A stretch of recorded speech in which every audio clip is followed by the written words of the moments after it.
Hall sa Valenzuela. So malapit lang siya. So being a health conscious person, this is really good for me. So please try it guys. And alam ko, mag-gusto kayo siya. Masarap na, healthy pa. So good, so Yogel. This is the best frozen yogurt I've ever tasted because it's fresh fruit, tastes really good, it's not too sweet, and it's not too soury, and I loved it.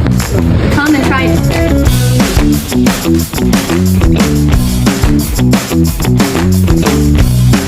Sweet moment starts here.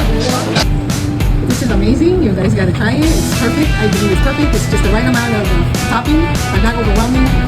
It's fresh. The toppings are fresh. It's amazing. You guys gotta try it. It's really good. Tastes good and it's good for your health. Try it. Punta po kayo dito sa Yogel. Sobrang sarap po. Hindi masyadong maasim yung yogurt. Tara po kayo dito. Tara na. Tara. Very good. You know what? The yogurt's not too starch and the topping is not too sweet and it tastes like yao yao. That was good. Look, some more.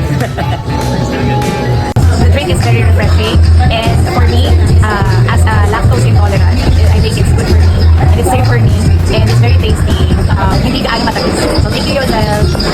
Hi, dito sa Yogel, lahat ay pinag-aralan. Even yung content ng mga book. Yun yung mga contents ng mga ininom natin.